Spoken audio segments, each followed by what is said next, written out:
Olá a todos, nós vamos começar o nosso encontro hoje um pouquinho diferente.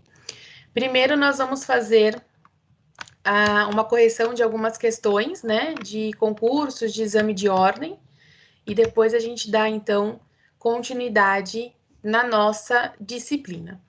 Então, vamos lá, eu já até compartilhei aqui com vocês as questões que nós temos para conversar, né, as questões que nós temos, então, para discutir. Vamos lá, a primeira, então. Um agricultor encontrou um carneiro perdido depois de evadir do aprisco e recusando-se as autoridades a abrigá-lo, passou a alimentá-lo e dele cuidar.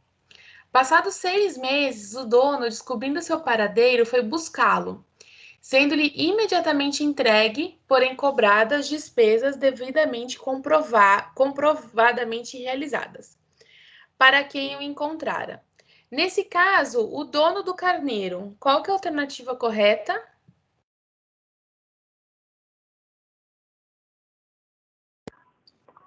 C. D de dado. D de dado? Eu ouvi algum... D de dado. D D de de dado, bola. B de bola e D de dado. É isso? Ficamos nesses dois, né? Isso, A alternativa correta é a D de dado, tá? E com base em que a gente fala da D de dado? É a alternativa D com base no artigo 884 do Código Civil. Então, eu vou ler aqui para vocês. O 884 do Código Civil, ele diz o seguinte aqui. Aquele que sem justa causa, sem enriquecer à custa de outrem, será obrigado a restituir indevidamente ao ferido, feita a atualização dos valores monetários. Então, olha aqui. A alternativa D, o que ela fala? Que deverá pagar as despesas que ele teve, porque ele passou a alimentar o carneiro, né? E essas poderão ser cobradas para vedar o enriquecimento sem causa, por quê? Você só pode cobrar dentro do limite daquilo que foi pago, né? Então, dentro do limite daquilo que você utilizou.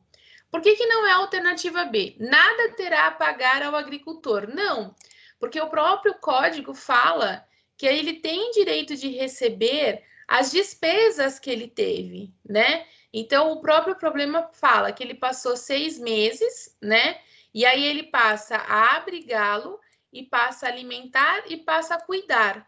Então, ele tem direito a receber esses valores dos gastos que ele teve com o carneiro. Tudo bem com a alternativa B? Com a alternativa B, quem falou que era B e quem falou que era D? Professor, isso aí me lembrou a benfeitoria necessária. Te lembrou a benfeitoria necessária? Quando Então, a toma pessoa... cuidado que benfeitoria Não, é não, apenas sim, eu bens sei a imóveis. diferença, mas é que me lembrou, sabe? Tipo, Tá. quando a pessoa usa recurso para manter a integridade do bem, Entendi. aí fui nessa aí por causa disso. Tá, não, entendi a analogia. Só toma cuidado que as benfeitorias são só para os bens imóveis. Tudo bem aqui?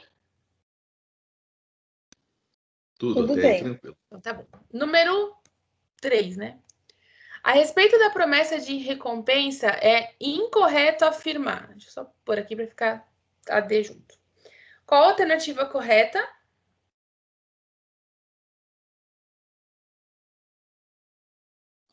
É a C. Letra C. Mais alguém? Eu coloquei C também, professora. C também. Coloquei C também. Tá. A alternativa correta realmente é a alternativa C, tá? E é a alternativa C com base no artigo 855 do Código Civil. Então, 855 fala: quem quer que, nos termos do artigo antecedente, fizer o serviço ou satisfazer a condição, ainda que não pelo interesse da promessa, poderá exigir a recompensa estipulada, porque aqui nós tínhamos que achar a alternativa incorreta, né? Então, não necessariamente você precisa saber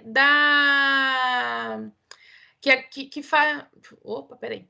para fazer jus à gratificação é necessário que se saiba da promessa antes de executar. Não, você pode executar e depois descobrir a promessa e exigir que essa promessa seja paga, tá? Como determina o 855. Assinale a opção correta a respeito dos atos unilaterais. Alternativa? C. C. Não. Eu coloquei a C também no artigo 854. Alternativa C no 854. É isso mesmo, tá? Alternativa C é a alternativa... Opa! Alternativa C, alternativa correta. E o artigo é o 854, tá? Aquele que por anúncios públicos se comprometer a recompensar ou gratificar a quem preencha certa condição ou desempenhe certo serviço, contrai a obrigação de cumprir o prometido, tá? Então, alternativa certa... Opa! Alternativa certa, C de casa, com base no 854. E a última, o gato de estimação de Júlio fugiu de casa. Desolado, ele publicou anúncio em rede social, no qual se comprometia a recompensar quem encontrasse o animal perdido com uma expressiva quantia em dinheiro. A postagem viralizou e teve ampla divulgação na internet. Acerca da situação acima descrita, assinale a alternativa correta. B. B de bola. B. B de bola? B de bola. Coloquei B também, professor. A alternativa Eu certa é a... D. Você colocou qual? Eu coloquei D.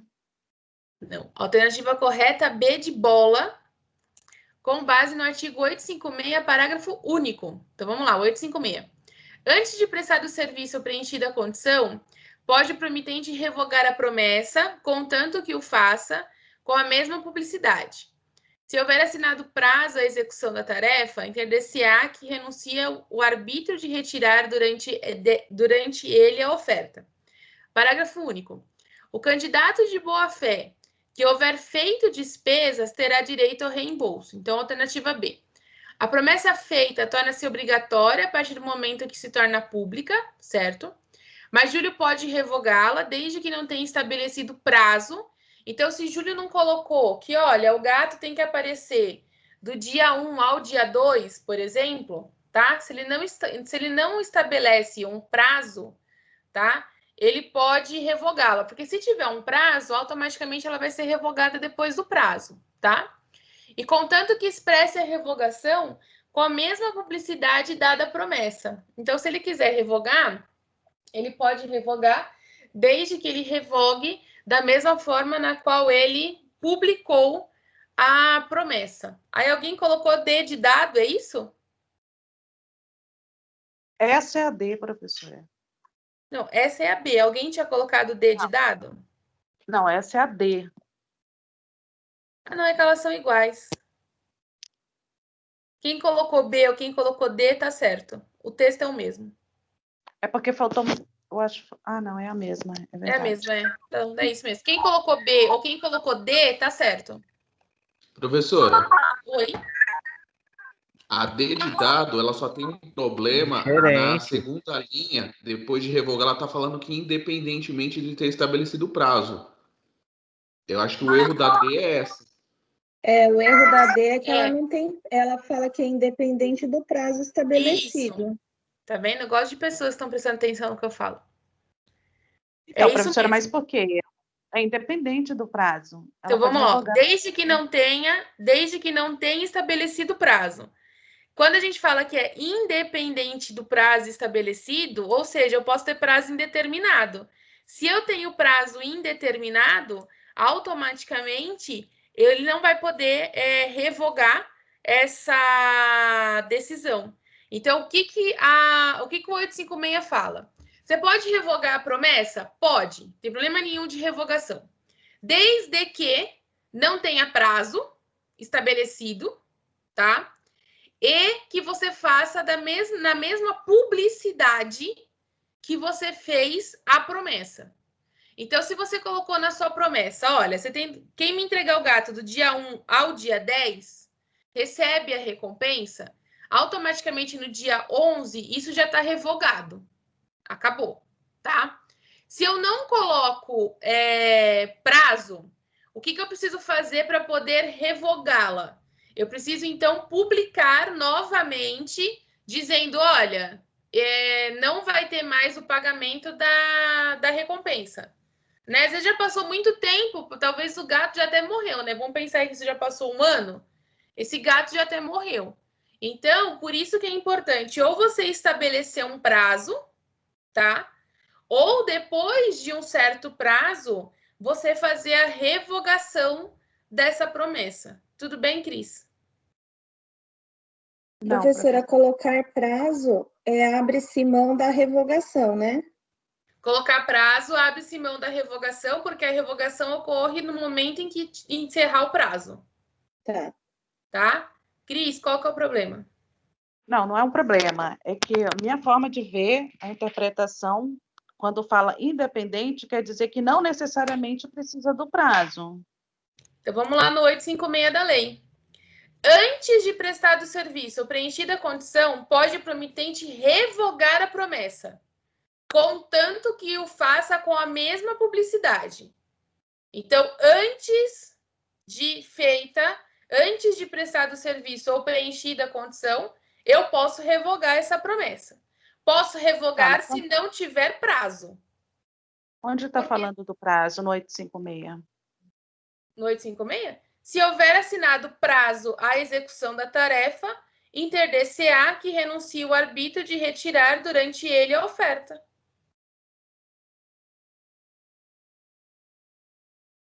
O candidato de boa-fé que houver feito despesas terá direito ao reembolso. Caput do 856. Achou? Achei sim. Bom dia, tudo bem? Então, vamos lá. Se houver assinado algum tipo de prazo, a gente obedece os prazos. Se não tiver determinado algum tipo de prazo, como que eu tenho que fazer para retirar essa promessa? Eu só posso retirar se eu publicar que eu retirei a promessa. Tudo bem, Cris? Então, professora, mas não é isso que está falando? Independente de ter prazo. É bem fácil de reproduzir, basicamente. Cris, peraí. Oi, não está falando, não é isso, professora? Independente de ter prazo? Tendo ou não Cris, tendo prazo? Não, olha assim, olha aqui. Eu coloco um cartaz, e nesse cartaz eu coloco assim, que perdi a Lili e pago R$1.000 para quem entregar. Não falo mais nada, tá? Deixo esse cartaz rodar todas as redes sociais possíveis e imagináveis para que essa Lili apareça, ok? E não falo absolutamente mais nada. Aí vamos pensar que depois de 1 ano e meio, eu já nem tenho mais o dinheiro da promessa. Depois de 1 ano e meio, alguém vem e fala, ó, a Lili tá aqui, tá? Automaticamente eu me torno obrigada a pagar. Por quê? Porque não tinha um prazo dentro da minha promessa, né? Eu não estipulei um prazo dentro da minha promessa. Então, automaticamente eu vou ser obrigada mesmo, vou ter que achar um jeito de cumprir com essa promessa. Porque se eu não cumprir com essa promessa, gera o que nós chamamos de reserva mental, né? Ou seja, eu disse que ia pagar e agora eu não vou pagar. Então, automaticamente gera o que nós chamamos de reserva mental, tá? Agora, o que o artigo fala para nós? Olha, você precisa, então, você tem 2 opções nessa situação. Ou você estipula um prazo de início e de término para isso, tá? Para a gente não cair numa característica de reserva mental. Então, ou você estipula um prazo para que isso seja realizado, que é a primeira parte, que é a segunda parte. Se houver assinado prazo, ela encerra no momento em que se encerra o prazo. Ou, se você não estipula prazo, então o que você precisa fazer? Se você não vai mais pagar a promessa, faça a mesma publicidade que você fez no momento em que você publicou que iria pagar a promessa. Porque se você não fizer isso, você automaticamente cai nas características de reserva mental, e caindo nas características de reserva mental, você pode ser considerado que estava agindo de má fé, que você fez a promessa, não vai cumprir a promessa, e dessa forma você então está descumprindo com as características da obrigação. Eu entendi. Então, desde que ela está condicionando a uma situação do prazo. É isso. Exatamente. Tá bom, entendi agora. Tá bom? Obrigada. Nada. Entendi. Então, beleza. Bem, com isso, então, a gente encerra as questões. E aí, vamos lá para onde nós paramos na aula passada. Cadê a aula passada aqui? Onde nós paramos na aula passada. Deixa eu só tirar isso daqui, né? Que eu coloquei para quem chegou depois. Na aula passada, então, nós tínhamos parado aqui. Na obrigação de dar e na obrigação de restituir, né? E nessa obrigação de dar e de restituir, nós estávamos falando, então, com relação à perda e com relação à deterioração da coisa, tá? Então, nós estávamos discutindo com relação a essas duas situações. Com isso, a gente terminou a obrigação de dar coisa certa, tá? E hoje nós começamos, então, a nossa conversa referente à obrigação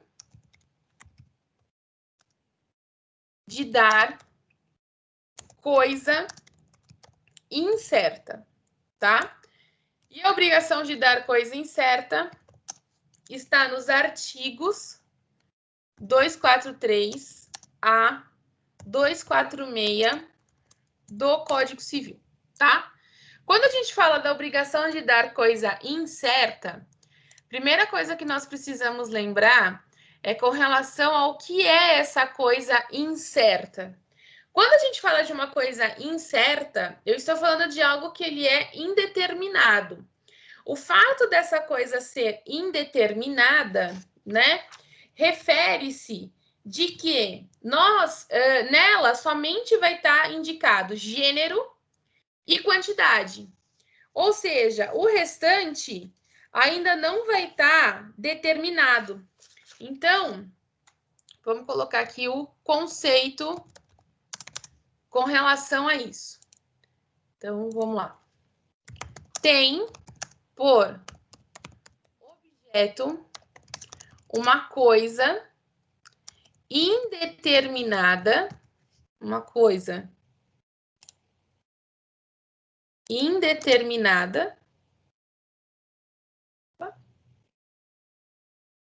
Peraí, gente, que saiu do eixo.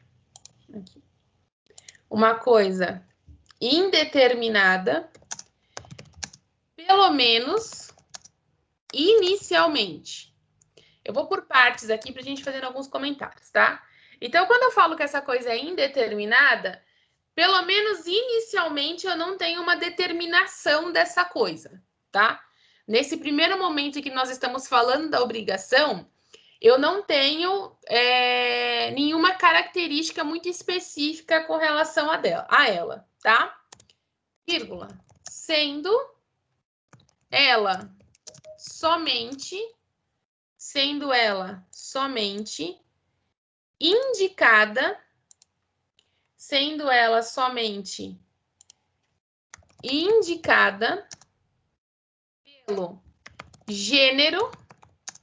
pelo gênero e pela quantidade. Então, aqui a gente tem uma outra observação para fazer. Que a coisa indeterminada, ela é indicada pelo gênero e pela quantidade. Apenas isso, tá? Restando uma indicação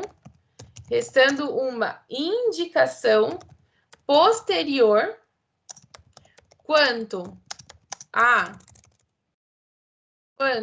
sua qualidade que, vírgula, em regra, vírgula, cabe ao devedor. Então, quando eu falo de coisa indeterminada, é importante a gente lembrar que nós temos apenas o gênero e a quantidade disso, tá?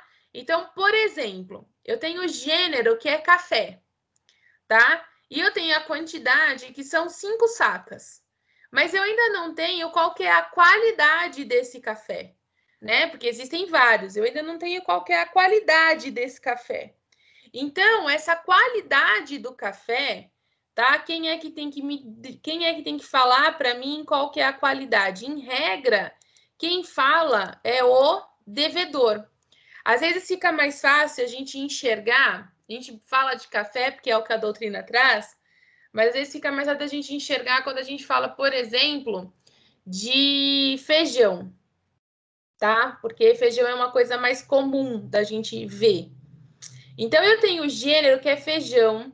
Eu tenho a quantidade, que são 10 quilos de feijão, tá? Só que eu não sei qual é a qualidade desse feijão. Aí, quem cozinha vai saber falar melhor do que eu. Nós temos feijão bolinha, feijão preto, feijão carioca, feijão branco, que é um feijão mais compridinho para fazer salada. Então, assim, nós temos vários tipos de feijões, tá? O que eu estou comprando é feijão e eu estou comprando 10 quilos. Agora, quem tem que falar para mim qual que é a qualidade desse feijão é o devedor, tá? Então, essa indicação a título de qualidade, ela pode ser feita posteriormente, tá? E isso tem que ser feito pelo devedor. Então, deixa eu colocar aqui uma observação, que nesse sentido, então, nós temos uma coisa incerta. E essa coisa incerta, então, ela refere-se ao seguinte: coisa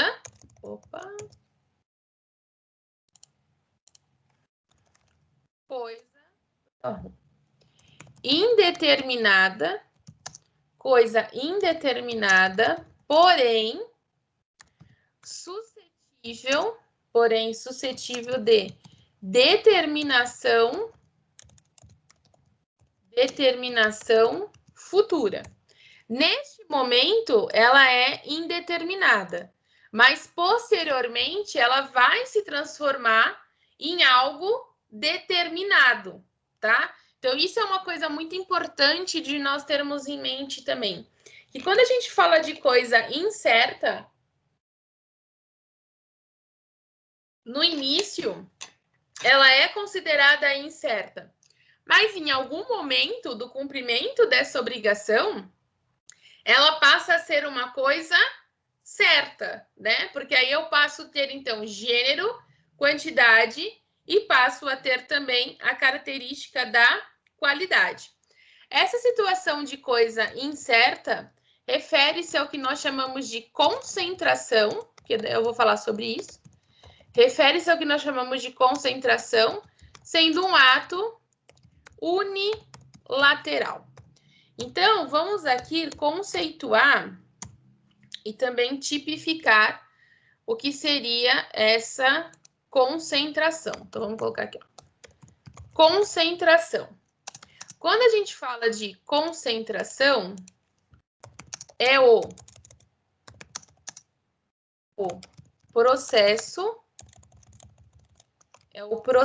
de escolha da coisa devida,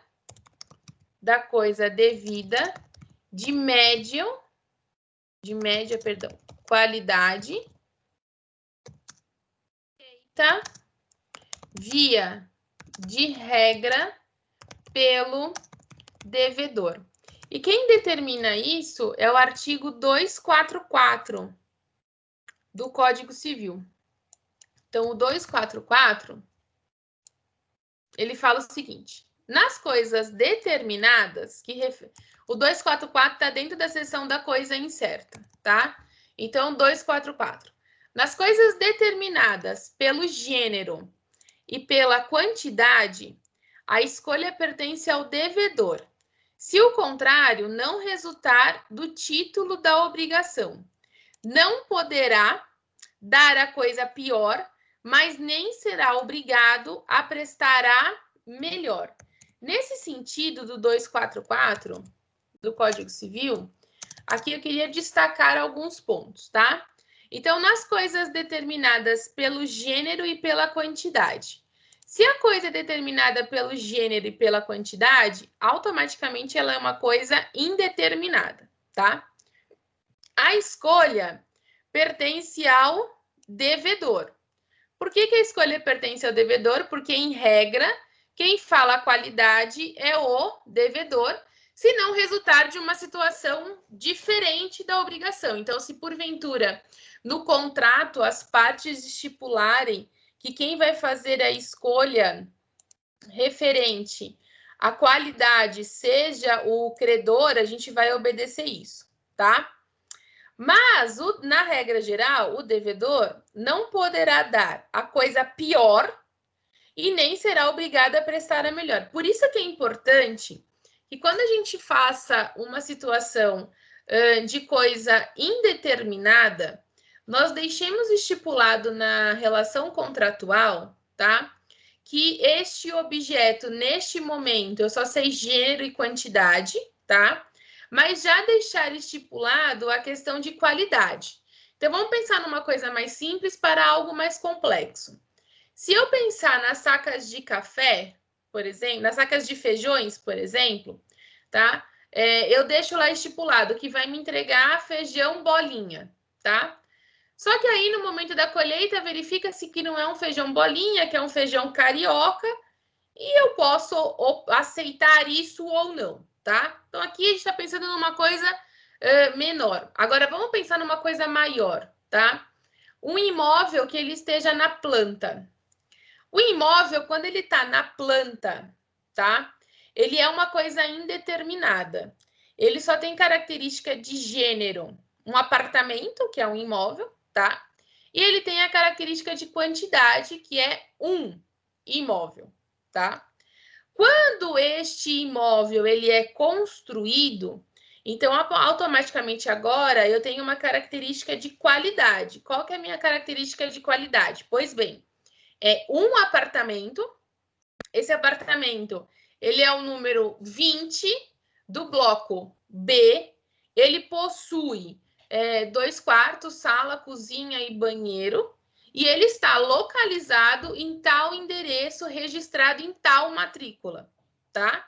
Então, quando a gente faz compra, por exemplo, de imóvel na planta, no imóvel da planta, naquele compromisso de compra e venda, que o imóvel ainda está na planta, nós só temos gênero e só temos quantidade. Então, nesse compromisso, o que aparece? Que você está comprando uma unidade localizada em tal endereço, tá? Agora, quando essa unidade estiver construída, é o devedor que vai falar para você, no caso a construtora, né?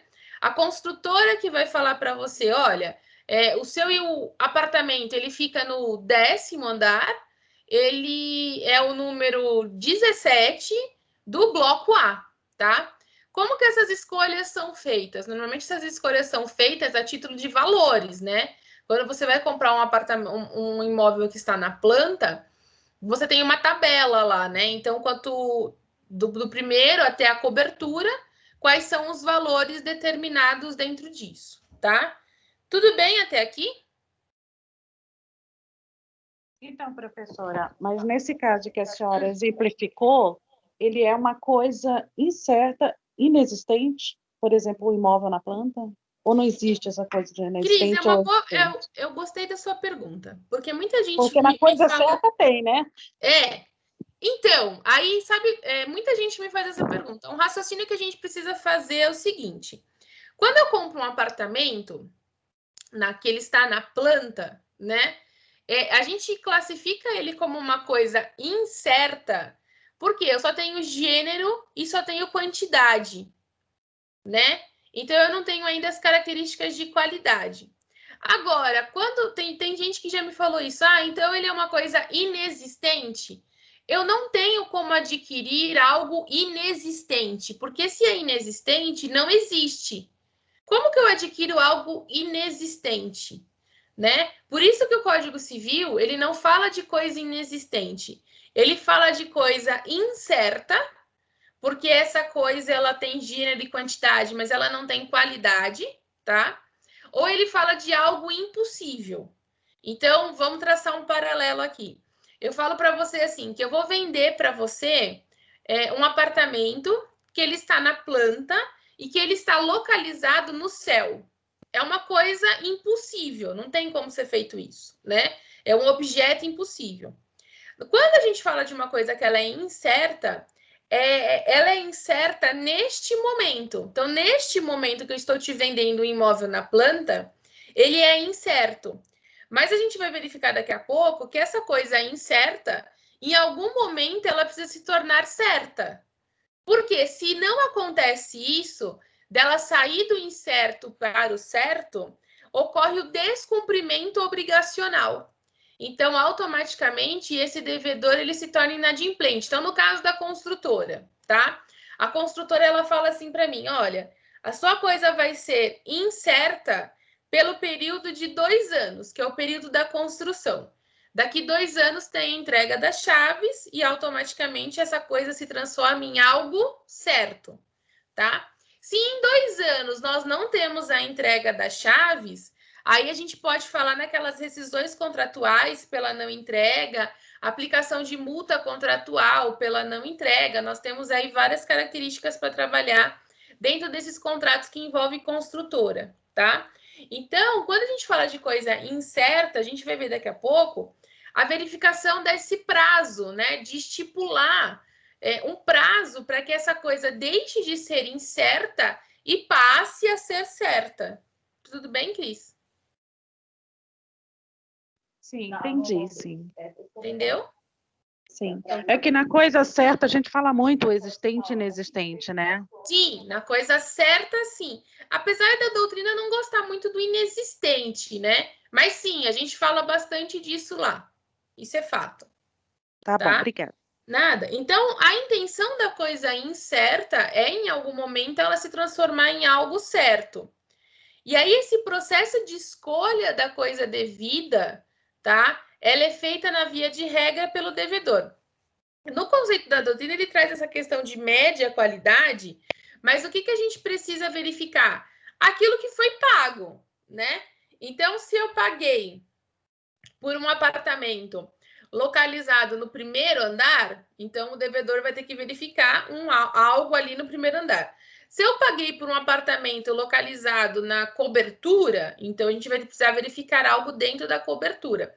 Por isso que é importante que deixe-se estipulado essa característica, né? De que tudo bem, é uma situação incerta, que vai se transformar em algo certo, mas aí estipular na relação contratual quais são essas características da coisa certa, pelo menos ter um rumo, não deixar isso totalmente aberto para a gente não ter que ficar discutindo isso no futuro, numa situação onde essa coisa já foi construída e agora não tem muito o que discutir com relação a ela. Então, dentro da concentração, eu vou deixar aqui 2 observações.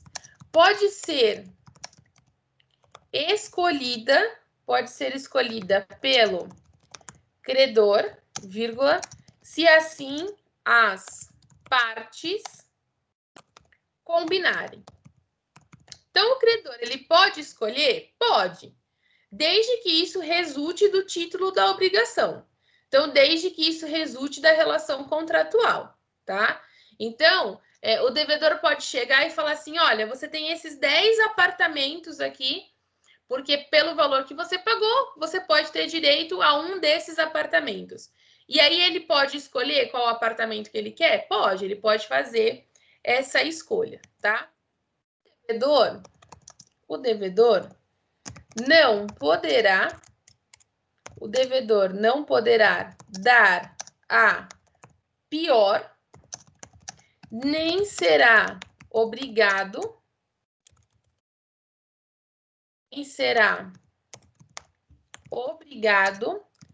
a prestar a melhor. No exemplo que eu estou dando do apartamento, normalmente esses apartamentos eles são todos iguais, né? A gente tem ali diferenças de engenharia, de arquitetura, Mas, em regra, eles são todos iguais, né?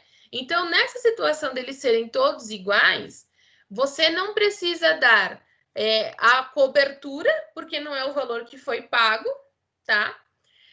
E você também não pode querer entregar para alguém que comprou no 10º andar, você não pode querer entregar um apartamento do primeiro, tá? Então, você não tem que dar nem o melhor, nem o pior. O que você precisa verificar é essa média de qualidade. Aí, essa média de qualidade, a gente vai calcular, no caso do apartamento, a gente vai calcular dentro do valor que foi pago. Então, dentro do valor que foi pago, nós vamos estipular quais são, então, qual é essa unidade que vai ser entregue. A título, assim, de um exemplo um pouco mais palatável da gente enxergar, nós temos o famoso exemplo das canetas. E aí eu descobri semana passada que eu tenho 2 amigos aqui, ó. Eles são meio gêmeos, vocês vão ver. Então, vamos colocar aqui.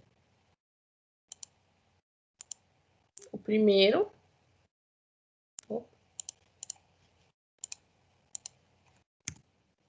Então, a gente vai pensar numa relação contratual criada entre João. E aí, vejam que eu falo muito numa relação contratual, tá? Quando a gente conversa sobre obrigações, é muito importante essa relação contratual, tá? A existência dessa relação contratual. Porque quando a gente não tem a existência dessa relação contratual, quando nós não temos nada por escrito, fica tudo meio jogado ao vento, fica difícil depois a gente querer dizer se essa obrigação foi cumprida ou não, tá? Então, por isso da importância dessa relação estar estipulada em contrato, tá? Então, nós temos João e do outro lado nós temos Mauro. Então, vamos colocar aqui do outro lado, nós temos Mauro. E aí, João e Mauro, eles possuem uma relação contratual. E aí, aqui a gente vai pensar numa coisa bem simples, só para facilitar aí a título de exemplo, tá? Então, qual que é a coisa simples criada entre João e Mauro? A coisa simples criada entre eles é uma relação obrigacional. Então, vamos colocar aqui que existe uma relação obrigacional referente à compra de 1000 canetas, tá? Então, eu tenho aqui João na figura... Só ampliar um pouquinho aqui. Eu tenho João na figura do vendedor. Deu ampliação, pronto. Eu tenho João na figura do vendedor e eu tenho Mauro na figura do comprador, tá? E o que está sendo, então, negociado entre eles? A negociação entre eles refere-se a essas 1000 canetas. Se eu paro a conversa por aqui, né, de que João está vendendo 1000 canetas para Mauro, automaticamente essas 1000 canetas, elas são algo incerto, né? Eu tenho apenas uma questão de qualidade, eu tenho apenas uma questão de gênero, canetas, e eu tenho apenas uma questão de quantidade, que são 1000. É só isso que fica estipulado. Só que no contrato deles, nós temos uma cláusula em específico, que envolve justamente a característica da concentração. Então, o que fica estipulado nessa relação obrigacional, tá? As canetas serão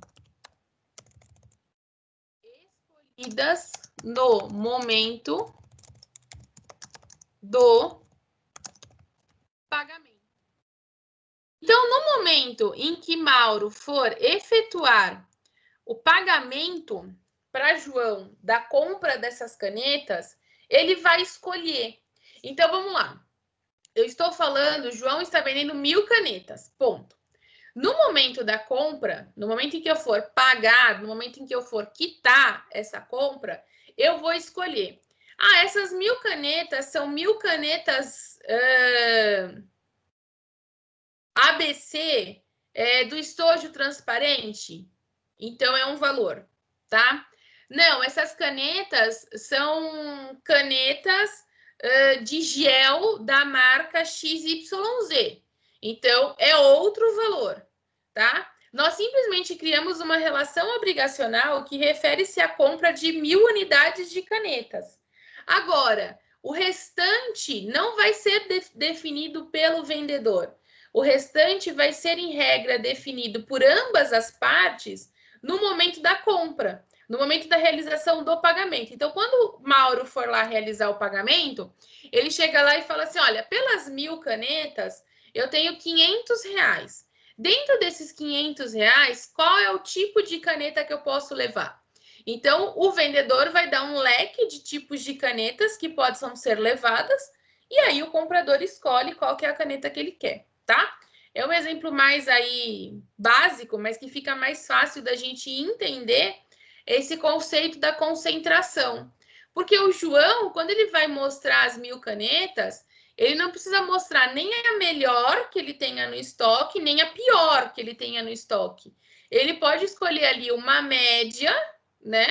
E de canetas que estejam ali dentro do valor aproximado que foi combinado para ser realizado o contrato.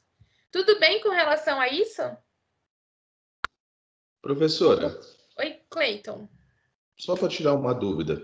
Se no momento da celebração do negócio não vir especificamente determinando quem vai escolher a qualidade, presume-se a princípio que é o vendedor. Sim. E só seria o comprador se tiver escrito no contrato. Exatamente, que é o que determina o 244, ó, que a escolha pertence ao devedor, se o contrário não resultar do título da obrigação. Então, se no contrato que fala da obrigação tiver algo em contrário, nós vamos sempre seguir o que está no contrato. Agora, se não tiver, eu sigo a regra, e aí a regra é que o devedor escolhe. Perfeito. Tá Obrigado. bom? Nada? Alguém mais tinha me chamado. Professora, fui eu. Professora, eu posso pensar, então, que essa relação jurídica ela é bilateral e condicionada a um ato unilateral? Posso pensar dessa forma? Porque Pode, no final... tanto que quando a gente fala, aqui em cima, quando a gente fala da concentração, ela é um ato unilateral, né? Porque, em regra, ela vai ser, a escolha é feita pelo devedor. Então, ele é bilateral. Aí, vamos voltar aqui para a caneta e fica mais fácil. Ele é bilateral, porque eu tenho a obrigação do vendedor de entregar e a obrigação do comprador de pagar, tá? E aí, vamos parar o problema aqui, tá? Então, vamos parar o problema na seguinte situação, ó. Deixa eu só tirar isso aqui. Vamos parar o problema aqui. Então, é referente a 1000 canetas. Então, dessa forma, eu já tenho escolhido quantidade e eu já tenho escolhido o gênero. Se eu paro a história aqui, quem vai determinar a qualidade dessas canetas é o vendedor, porque aí eu vou utilizar a regra do 244. Então, eu tenho um ato unilateral, mas com obrigações bilaterais, né? Bilateral, porque o vendedor é obrigado a entregar as canetas, o Mauro é obrigado a entregar o pagamento, tá? Mas é unilateral, porque quem vai escolher essas canetas é o vendedor.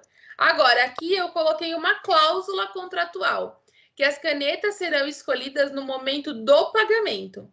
Então, se elas vão ser escolhidas no momento do pagamento, automaticamente a regra geral do 244 cai.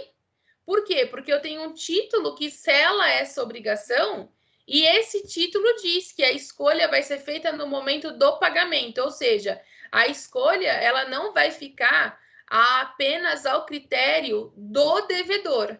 Então, o credor também vai poder participar dessa escolha, tá? É que, Cris, eu entendo o seu raciocínio, é que falar isso, né, que é uma relação bilateral de um ato unilateral, às vezes dá uma travada no tic-teco. Mas se você consegue enxergar isso, ótimo. É que, assim, na realidade, eu já tenho mesmo essa dificuldade, assim, de interpretar conforme a legislação, né? E eu estou procurando fazer da forma, com a nomenclatura jurídica mesmo, porque senão fico um pouco confusa. Entendi. Não, o seu raciocínio é que se eu falo, né? Olha, gente, é uma relação bilateral de um ato unilateral, eu travo as 4 rodas, né? Peraí, como assim? Não, É bilateral, mas é unilateral, mas entendeu? Mas o raciocínio é esse mesmo. O contrato tá. gerado entre eles o negócio jurídico gerado entre eles é um negócio jurídico bilateral, porque ele gera obrigações para ambos os lados, então, ponto final, tá? Mas ele pode ter uma característica unilateral, uma vez que quem escolhe a qualidade é o devedor. Acho que assim fica melhor. Não, tá Assim ótimo. fica mais poético, tá bom? Tá ótimo, obrigada. Nada. Bem, dentro então, terminando essa característica da concentração, nós temos um princípio dentro da obrigação de dar coisas incertas que refere aqui, ó, princípio da equivalência, princípio da equivalência das prestações. Então, princípio da equivalência das prestações. Quando a gente fala desse princípio, o que a gente precisa entender com relação a ele? Cabendo a escolha ao devedor, não pode entregar a coisa mais valiosa, não pode entregar a coisa mais valiosa ou menos valiosa, devendo cair dentro do gênero intermediário. Então, como eu conversei agora com a Cris, quando a gente não tem uma cláusula contratual determinando que essa escolha vai ser feita no momento do pagamento, ou que essa escolha vai ser feita pelo comprador, quando fica a característica única e exclusivamente do 244, aonde o devedor vai fazer essa escolha, tá? Isso deve recair, então, dentro de um gênero intermediário. Nessas 1000 canetas, o que ele precisa verificar, na verdade? Qual é o valor que o comprador está disposto a gastar pelas 1000 canetas, né? Ah, eu estou disposto a gastar R$500 mil, por exemplo. Bem, dentro de R$500 mil, o que eu tenho para poder trabalhar? O que eu consigo com R$500 mil? Quais são as canetas que eu consigo vender, tá? Ou dentro dessas 1000 canetas, ele tem R$100. Bem, então dentro desses R$100, quais são os tipos de caneta que eu consigo realizar a venda, tá? Então, assim, eu não preciso escolher nem o mais valioso, porque não se encaixa dentro daquele valor, mas eu também não preciso escolher o menos valioso, porque, pelo valor, tanto faz, tá? Por isso que é sempre importante que o devedor escolha um gênero intermediário. Na verdade, assim, o importante é estipular em contrato, tá? que essa escolha vai ser feita por ambas as partes. Eu sempre acho que isso, na prática, é o melhor, tá? Mas se você não quis seguir a prática, você quis seguir a regra do 244, então a gente vai ficar nesse gênero intermediário, tá? Dentro desse princípio, o que nós precisamos observar dentro dele, tá? Após a escolha feita pelo devedor,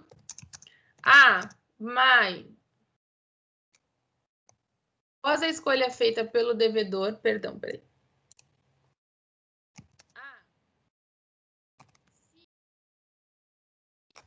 Virá ocorrer a ciência positiva do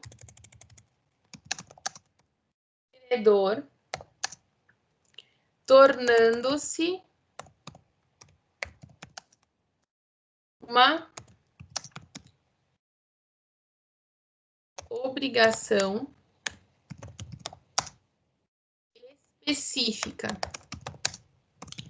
Dessa forma, sendo aplicada as regras de dar coisa certa, tá? E essa característica está no artigo 245 do Código Civil. Então, 245. Cientificando a escolha do credor, vigorará o disposto na seção antecedente. E a seção antecedente refere-se à obrigação de dar coisa certa. Então, por isso que eu disse que nós começamos com uma característica de dar coisa incerta, porém, depois isso se transforma em dar coisa certa, quando se tem quando o devedor informa, né, o que vai ser entregue. Um outro exemplo disso são aquelas compras que são realizadas entre distribuidor de bebida e algum comércio que venda bebida, tá? Então, o que acontece lá? O representante comercial chega nesse comércio, tá? Ele tem lá um catálogo de bebidas, e nesse catálogo de bebidas, o dono do comércio fala assim, olha, eu quero que você me entregue 50 cervejas do tipo premium, eu quero que você me entregue 25 latinhas de refrigerante zero açúcar, e eu quero que você me entregue 30 latinhas de refrigerante de limão, tá? Então, ele deixou ali estipulado as características de gênero e as características de qualidade. Cabe agora ao representante estipular, ele indicou gênero e qualidade. Cabe agora ao representante indicar as questões de quantidade. Pois bem, de cerveja premium, eu tenho então a cerveja premium A. Então, é essa que eu vou mandar. De refrigerante de limão, o meu refrigerante de limão é o B. Então, é esse que eu vou mandar. Ou seja, eu estou cientificando o que vai ser entregue. Eu estou cientificando as características de qualidade, tá? E eu cientificando isso, nós deixamos de ter uma coisa incerta e passamos a ter uma coisa certa, tá? E aí a gente vai trabalhar dentro das características de coisa certa. O não cumprimento da entrega, né? A entrega se perde no meio do caminho, tudo aquilo que a gente já conversou, as características de perdas e danos, que eu até tinha deixado aqui, ó.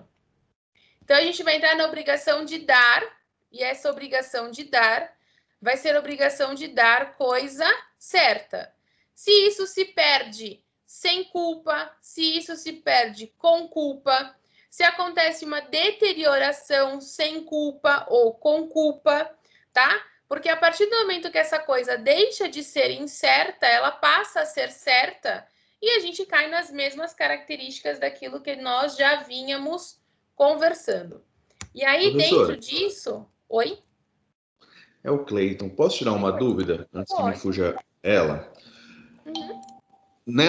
Nesse momento que você vai dar ciência da pessoa que está comprando de você o seu produto e ele não concorda com a qualidade, o negócio naquele momento pode ser desfeito sem prejuízo nenhum para os lados ou a questão entra perdas e danos? Naquele momento, se eu falo para você assim, olha, eu tenho a cerveja A para te entregar, e você fala assim, ah, não, eu não quero a cerveja A, eu queria a cerveja B. Ah, não, mas cerveja B eu não tenho para te entregar. Então a coisa é desfeita. A gente não discute perdas e danos. Naquele momento, nós só vamos discutir perdas e danos se você falar assim para mim, ah, tudo bem, eu vou te entregar a cerveja A e no dia da entrega eu te entrego a cerveja B. Ah, perfeito. Tá bom? Tranquilo. Porque eu já tinha estipulado para você a situação de qualidade. Quando eu já deixei estipulada a situação de qualidade, eu não posso agora querer mudá-la sem o seu consentimento. Eu posso até mudar, desde que eu te ligue, te mande um e-mail, uma mensagem, alguma coisa desse tipo, dizendo assim: olha, eu não tenho mais aquela, mas eu tenho essa. Posso mudar? Se você falar para mim pode, ok. Se você falar para mim não pode, não pode. Porque aí a escolha já tinha sido realizada. Não, tranquilo. Tá bom? Tá ótimo, obrigado. Professora, Oi, Cris. professora, esse seria o artigo 249, então?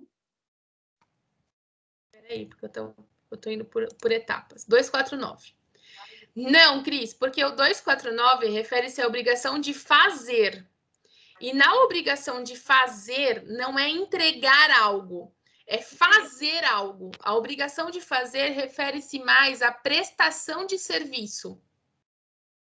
Então, por exemplo, eu contrato alguém para fazer a limpeza de um prédio. Quando ele não cumpre a obrigação de fazer, tá? Nessa situação, se o fato puder ser executado por terceiro, então eu contrato João para fazer a limpeza de um prédio, da fachada do prédio, tá? Se ele não puder fazer, ele pode mandar outra pessoa que execute o mesmo serviço. Mas aí, a obrigação de fazer refere-se a serviços, tá? Diferente da obrigação de dar coisa certa ou coisa incerta, que refere-se à entrega de algo. Ah, entendi. Tá bom? Entendi. Obrigada. Nada. Vamos colocar assim, então. Antes da concentração, não existe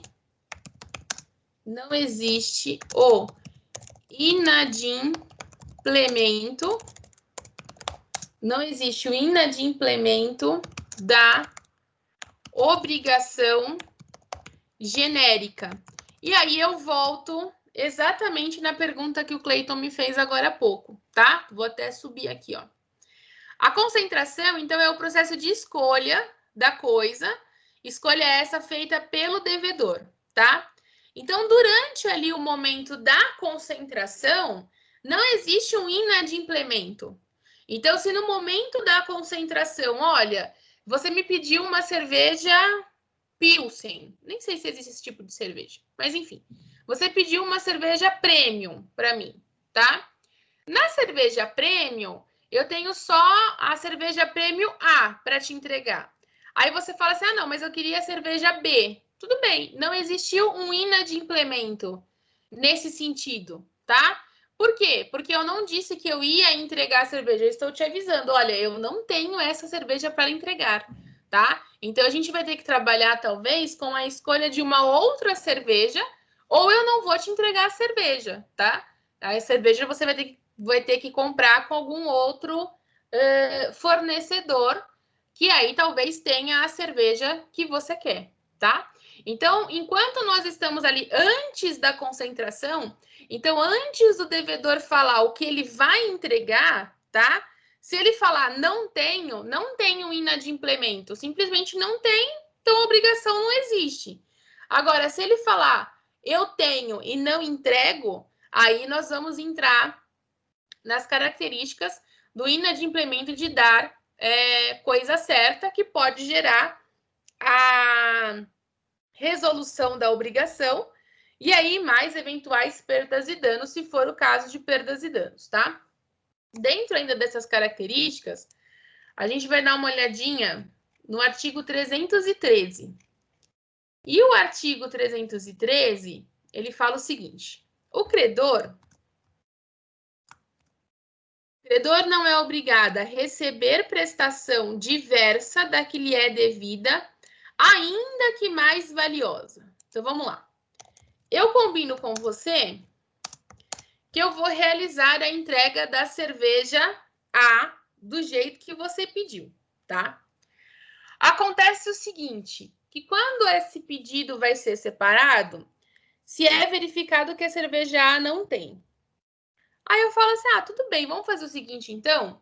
Vamos mandar a cerveja 1. Ela é mais cara que a cerveja A. Ela é de uma qualidade melhor do que a cerveja A. Mas para a gente não perder a amizade, eu vou te mandar ela e não vou cobrar nada a mais para isso, tá? Vou fazer um no valor do outro. Você não é obrigado a receber aquilo diverso do que você pagou, mesmo que seja mais valioso, tá? Se você quer a cerveja A, você tem de receber a cerveja A. Juliana, mas olha, eu fico feliz com a cerveja 1. Para mim não tem problema. Ok. Você então aceita esse recebimento, mas você não é obrigado a receber isso, mesmo que isso seja mais valioso. Então, nesse sentido, vamos colocar aqui, ó. O credor pode negar-se a aceitar coisa mais valiosa, tendo em vista a individualização realizada. Então, se eu já individualizei o que eu vou te entregar, ou seja, eu vou te entregar a cerveja A, já individualizei. Se já está individualizado, tá? Se você não me entrega, automaticamente a gente gera um inadimplemento, tá? Se você me entrega, você não tem aquela e você quer me entregar algo mais valioso, eu posso dizer que eu não quero receber algo mais valioso do que aquilo, tá? Então, aí vai ficar no meu critério essa situação. E aqui, tudo bem aqui? 313? Tudo? Tá. Vamos fazer aqui para vocês enxergarem até que ponto vai a concentração e aí até que ponto começa a situação da coisa certa, tá? Então, vamos trazer aqui os meus amigos de novo. Agora que eu descobri que eu tenho amigos aqui, tudo ficou melhor. Então, vamos lá. Esse meu amigo vai ser vermelhinho. Então, eu tenho aqui...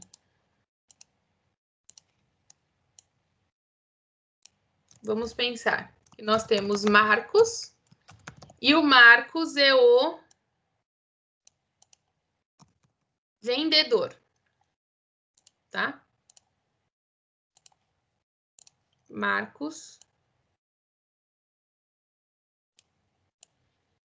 vendedor. Do outro lado, eu tenho o comprador. E aí, vamos colocar aqui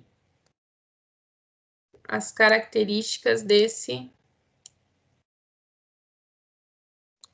comprador.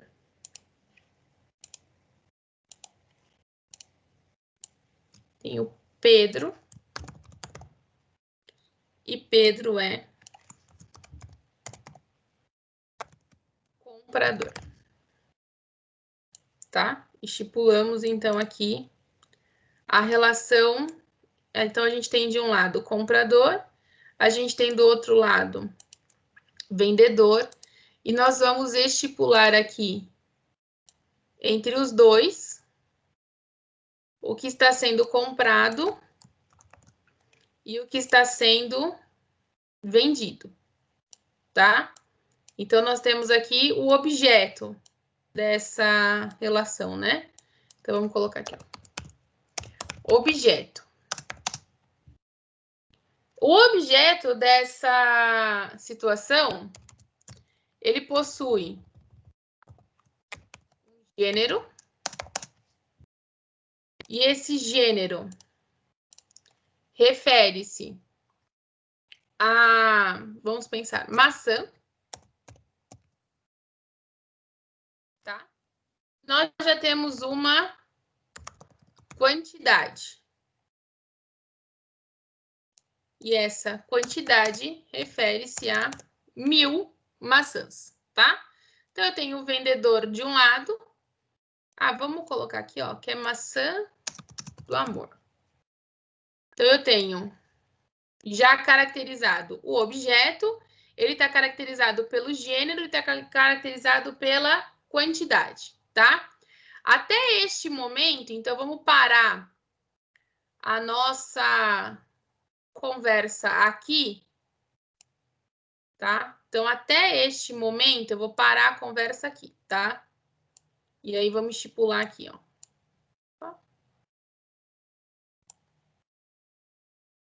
Que se eu paro essa conversa neste momento, se eu paro essa conversa aqui, eu tenho. Depois, na hora que eu mandar, eu arrumo, tá? Se eu paro essa conversa aqui, eu tenho, então, uma obrigação. Eu tenho uma obrigação incerta, tá? E eu estou no momento da concentração. Então, parei a nossa conversa aqui, ó. Obrigação incerta. E eu estou na concentração. Então, eu tenho um objeto que são maçã do amor e eu tenho uma quantidade de 1000 maçãs, tá? Então, dessa forma, eu paro a nossa conversa aqui. E se eu paro a nossa conversa aqui, automaticamente nós estamos falando ainda dessa concentração. Por que nós estamos falando dessa concentração? Nós estipulamos que é maçã do amor, mas nós não estipulamos qual é a maçã que vai ser utilizada para fazer esse doce. Nós não conversamos qual é o tipo de maçã que vai ser utilizada para fazer o doce, né? A gente tem vários tipos de maçãs aí no mercado. A gente tem maçã Fuji, a gente tem maçã Gala, a gente tem vários tipos de maçãs. Então, eu parei a nossa conversa aqui, ó. Obrigação incerta. E neste momento, eu estou no momento da concentração, tá? Se eu paro a nossa conversa aqui e no dia da entrega, Marcos me entrega 1000 maçãs do amor feitas com maçã Gala, por exemplo, eu não tenho nada para falar, porque nós não tínhamos estipulado referente a essa situação. Então, pelo valor que foi pago, ele me entrega 1000 maçãs Gala, com aquela cobertura de caramelo, que se torna, então, essa maçã do amor. Agora, vamos pensar no seguinte. Então, até aqui a gente tem a concentração. Aí, nós vamos passar da fase da concentração. Quando que a gente passa da fase da concentração? A gente passa da fase da concentração quando eu tenho objeto, ele é o gênero maçã do amor, tá? A quantidade é 1000 e eu tenho aqui a qualidade. E a qualidade refere-se à maçã Fuji, tá? Então, eu coloco a qualidade da maçã que tem que ser utilizada. Aí, nós vamos lembrar daquilo que nós já conversamos. Essa qualidade pode ser estipulada pelo devedor Então, o devedor estipula essa característica de qualidade, tá? E se essa característica de qualidade vier estipulada por ele no momento da realização, depois que a gente sai da concentração, esse momento de escolha, ele não precisa me mandar nem a melhor e nem a pior, ele pode me mandar uma intermediária, ou se tiver algum outro tipo de especificação contratual, nós vamos obedecer o outro tipo de especificação contratual. E aí, neste momento em que isso acontece, que a gente tem aqui a entrega a gente tem essa característica que a gente sai da concentração. Então, quando isso daqui acontece, automaticamente eu deixo de ter uma obrigação incerta. Acabou a característica da obrigação incerta e eu passo a ter uma obrigação certa. E aí, se eu tenho uma obrigação certa, nós vamos obedecer às regras referentes à obrigação de dar coisa certa, tá? Tudo bem com isso daqui? Deu para enxergar? Sim, tranquilo. Tranquilo? Ô, professora, Oi? toda obrigação certa, ela tem uma prévia incerta, porque dá essa impressão, Nem né? toda. Às vezes a gente pensa, tipo, para chegar na obrigação certa, ela vai passando uma fase até chegar lá, né? Eu Não. imagino, ou não? Não. Porque, por exemplo, Cris, eu posso falar para você, olha, eu tenho para te vender 1000 maçãs Fuji. É uma obrigação certa. Eu já estipulei já tem a qualidade, quantidade. quantidade e gênero. Tá, já vem com a quantidade, todos os critérios já Qualidade, preenchidos. quantidade e gênero. Já Tá. vem com as 3 características. Tá bom. Tá bom? Entendi. Obrigada. Nada. Dentro ainda dessa situação da obrigação de coisa incerta, nós temos o artigo 246. No artigo 246, a gente fala assim, ó. Antes da escolha, então, artigo 246 do Código Civil. Antes da escolha, não poderá o devedor alegar perda ou deterioração da coisa, ainda que por força maior ou caso fortuito. Ou seja, antes do momento quando você está ali dentro da situação da concentração, que você ainda não escolheu as características de qualidade, tá? Não pode o devedor falar, olha, a coisa se deteriorou. Por quê? Porque ele pode substituir aquilo por outra coisa, né? Então, no exemplo que eu dei para a Cris agora, eu estipulo com ela de que eu vou entregar 1000 maçãs. Nós não falamos a título de qualidade. Nós só falamos a título de gênero e de quantidade. Maçã, 1000, tá? Só que aí eu tinha pensado num lote de maçã X para fazer a entrega. Quando eu vou verificar o lote de maçãs, esse lote está danificado, tá? Tinha uma maçã podre, automaticamente estragou todas as demais. Eu não posso ligar para a Cris e falar assim, olha, eu não vou te entregar por uma questão de força maior, tá? Por que eu não posso dizer isso?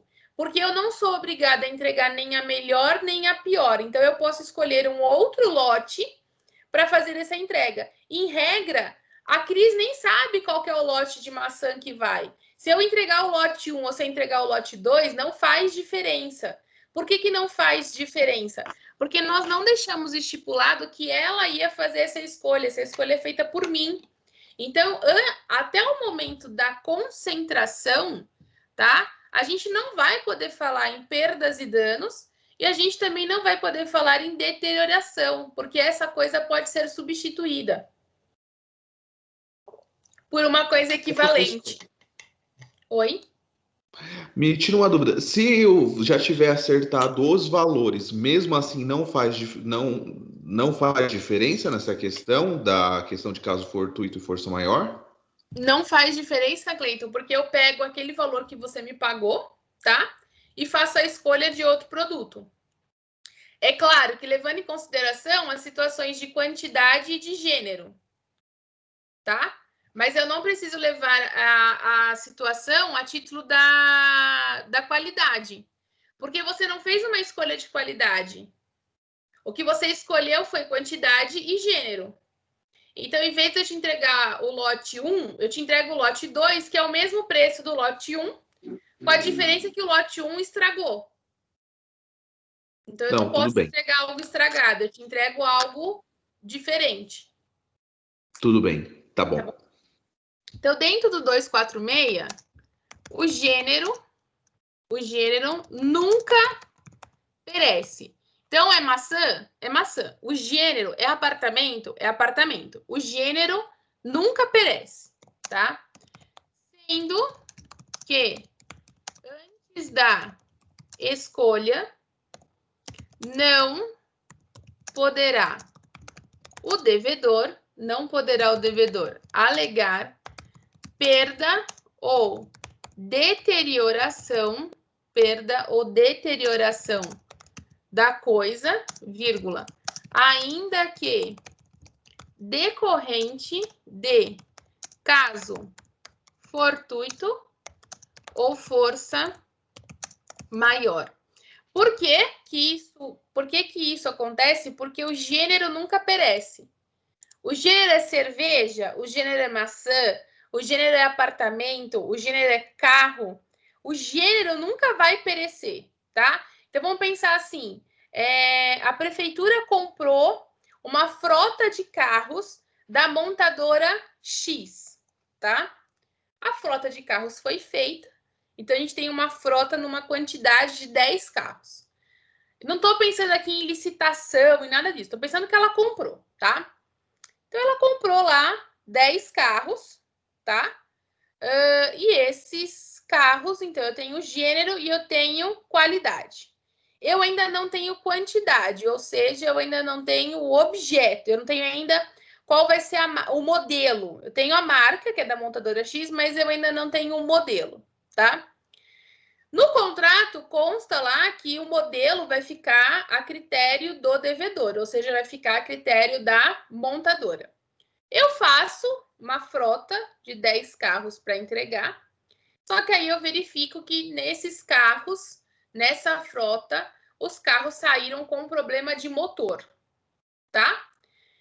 Eu não posso ligar para a prefeitura e falar, olha, tem um problema técnico aqui, tá? Que me impede da entrega. Por quê? Porque a prefeitura não sabe se eu vou entregar o carro modelo A ou se eu vou entregar o carro modelo B.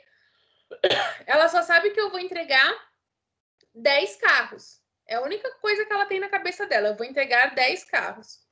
Então, o que eu faço? Bem, se o modelo A tem um problema mecânico, eu vou ter que, então, entregar o modelo B, tá? Por quê? Prestem bem atenção nisso. A prefeitura, ela não tem conhecimento a título de qualidade. Então, para ela ainda é uma coisa incerta. Agora, se eu falo para a prefeitura o seguinte, olha, eu vou entregar, então, 10 carros, gênero, quantidade, do modelo A, tá? Automaticamente ela já sabe tudo. Dessa forma, eu sou obrigada a entregar o modelo A, tá? Nesse sentido, vamos colocar aqui, ó. Caso, após a concentração, a coisa pereça, a obrigação se extingue, retornando ao status quo. Retornando ao status quo sem perdas e danos. Que aí é justamente a pergunta que o Cleiton me fez, né? Então, tá bom. Então, eu já efetuei o pagamento, eu já tenho a característica de quantidade, eu já tenho a característica de qualidade, tá? Só que a coisa perece. Então, eu tenho quantidade, qualidade e tenho gênero. E a coisa perece. Se a coisa perecer, a obrigação se extingue, tá? Aqui nós não estamos falando ainda de pagamento de sinal, ok? Que nós temos o sinal e temos as arras. Eu não estou falando aqui de pagamento de sinal, não estou pensando nisso ainda, tá? Simplesmente Não tenho a coisa para te entregar, pereceu, tá? Você já tinha escolhido tudo que você queria, mas eu não vou conseguir te entregar, tá? Por quê? Porque a coisa pereceu, não foi minha culpa, ela simplesmente foi uma situação de causa fortuita ou força maior e ela pereceu, tá? Então, neste momento, a obrigação se extingue. Se você já tinha me pago algo, neste momento a gente vai pensar que eu vou te devolver o valor, tá? E a gente não vai discutir nenhuma situação de perdas e danos, tá? Por isso que é importante o seguinte: o credor deve ser informado, do momento da concentração para fiscalizar, tá? E aí, nessa fiscalização, ele vai observar se aquilo que você está entregando realmente não é nem o melhor nem o pior. Ele vai verificar se não tem nenhum tipo de falha, se você está ainda permanecendo com o gênero e com a quantidade. Ele vai verificar as características de qualidade, tá? Então, por isso que o momento da concentração, ele tem que ser informado ao credor para que, se ele quiser, ele faça essa fiscalização. Tudo bem com a obrigação de dar coisa incerta? Sim, professor. Tudo bem. Gente, eu não tô ouvindo. Tudo bem, agora dá para ouvir. Tudo bem com relação à coisa incerta?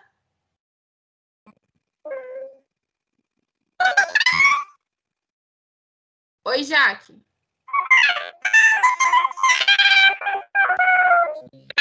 Jaque, eu não consigo te ouvir. Espera aí que a gente já conversa, Jaque, peraí. Bem, com isso, a gente encerra, então, por hoje. Desejo, então, para quem é de terça, bom almoço de domingo. Para quem é de quinta, até quinta. Então, até lá, bom descanso e boa semana para vocês. Beijos!